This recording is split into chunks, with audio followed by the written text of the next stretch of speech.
அன்பார்ந்த இறைமக்களே, கிறிஸ்துவின் மறுப ஜெபக்குழுவின் வாயிலாக இன்று உங்களை சந்திப்பதில் நான் பெரும் மகிழ்ச்சி அடைகிறேன். மக்களை சந்தோஷமாக இருக்கீங்களா? நிறைவாக இருக்கீங்களா? மகிழ்ச்சியாக இருக்கீங்களா? மன அமைதியாக இருக்கீங்களா? மக்களே, செய்தி பார்க்கும்போது கலக்கமாக இருக்கா? நாம் இறைமக்கள் அல்லவா? இறைவனோடு இணைந்திருப்பவர்கள் அல்லவா? எதுக்கு கலங்கணும்? இல்லையா? பாவம் செஞ்சாதான் நம்மளை கலக்கமுறை செய்வார் அவர். நாம் அவருக்குரிய மக்களாக இருந்தால் நமக்கு கலக்கமோ துன்பங்களோ இல்லை இல்லையா? இன்றவர் நமக்கு என்ன இறைவார்த்தை தெரிகிறார் பார்ப்போமா? இறைவாக்கினர் ஆமோஸ் எழுதிய நூல் அதிகாரம் 5 இறைவார்த்தை 6-9 முடியும். ஆண்டவரை தேடுங்கள், நீங்கள் வாழ்வீர்கள். இல்லையேல் அவர் யோசேப்பின் வீட்டின் மேல் தீ மூளச் செய்வார். அந்நெருப்பு அதை விழுங்கிவிடும். பெத்தேலில் அந்நெருப்பை அணைக்கக்கூடியவர் எவரும் இரர். அவர்கள் நீதியை எட்டிக்காயாய் மாற்றுகின்றார்கள், நேர்மையை மண்ணில் எறிகின்றார்கள். ஆனால் அவரோ கார்த்திகை, மிருகசீரிடம் ஆகிய விண்மீன்களை உண்டாக்கியவர். காரிருளை காலை பொழுதாக செய்பவர், பகற்பொழுதை இரவு வேளையாய் மாற்றுபவர். கடல் நீரை அழைத்து நிலத்தின் மேல் பொடியச் செய்பவர். அவரது பெயர் ஆண்டவர். வலிமைமிக்க தலங்கள் மேல் அவர் அழிவை அனுப்புவதால் அவை அழிவை காண்கின்றன. Praise the Lord. அவர் இல்லை என்றால் நாம் இல்லை, அப்படிதானே? ஒரே வார்த்தையில் சொல்லிடலாம். பாவங்கள் எங்கே நிறைஞ்சிருக்கோ அந்த இடத்துல தான் அவர் சினத்தை கொட்டுகிறார். காலையும் மாலையும் அவர் உண்டாக்கியது இல்லையா? ஒரு நொடி பொழுதில் எல்லாமே மாறிவிடும் அவர் நினைத்தால். 6 மாடி கட்டடம் 7 மாடி கட்டடம்னு சொல்கிறாங்க, கட்டியிருக்காங்க இல்லையா? நாம் கீழே தான் இருக்கிறோம், நாம் இருக்கிற இடம் ஒரு இடம் தான் இல்லையா? ஆனால் அவ்வளவு உயரத்தில் கட்டியிருந்தாலும் ஒரு நொடிக்குள் மளமளவென்று சரிந்து விழும்படியும் செய்கிறார் அல்லவா?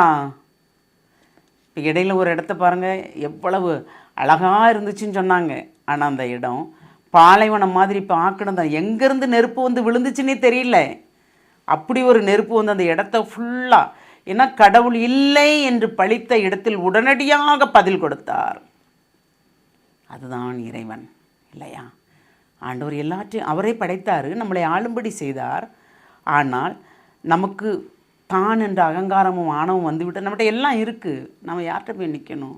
இறைவன் இல்லை, இறைவனுக்கு முக்கியத்துவம் இல்லை. நாம் தான், மனிதர் தான் முக்கியத்துவம், நம் மூளை தான் எல்லாத்துக்குமே செயல்பாடு என்று நினைக்கும் போது தலைகீழாக மாறிவிடுகிறது. அதுதான் உண்மை இல்லையா? அப்போ நாம் எந்த நிலையில் இருக்கோம், எப்படி இருக்கோம்? நமக்கு எல்லாத்தையுமே இறைவன் தான் கற்றுக் கொடுக்கிறார் இல்லையா? அவர் கற்றுக் கொடுக்கிறார், அதன்படி சீராக நம்மளை வழி நடத்துகிறார். அவரை மட்டும் நம்பினா நாம் செவ்வையான பாதையில் நடக்கலாம். இல்லை என்றால் நமக்கு ஒன்றும் இல்லையே. அப்போ நாம் செம்மையான பாதையில் நடப்பதற்கு யார் தேவை? இறைவன் தேவை. அவர் வழிநடத்துதல் தேவை, அவர் ஆலோசனை தேவை. அவர் நம்மளை எப்பொழுதும் இதை நீ செய் என்று நம்மளை உணர்த்தி கொண்டே இருக்க வேண்டும். அந்த உணர்த்துதல் தான் நம்மளை நிறைவாக வழிநடத்த செய்கிறது இல்லையா? வழி நடக்க செய்கிறது. நாம் எந்த நிலையில் இருக்கிறோம் சிந்திப்போமா? எல்லாம் வல்ல இறைவா, ஆமாண்டவரே, ஒவ்வொரு இடமும் அழிவை காணும் போதும் கேட்கும் போதும் அப்படியே எங்களுக்கு ஒரு பயம் வந்து ஆட்கொள்கிறது. ஆனால் அந்த ஒரு நொடி தான் ஆண்டவரே, ஏனென்றால் நாங்கள் இறைவனோடு இணைந்திருக்கிறோம். எது நடந்தாலும் இறை சித்தத்தின்படி தான் எங்களுக்கு நடக்கும் என்று நாங்கள் நம்புகிறோம், விசுவசிக்கிறோம் ஆண்டவரே.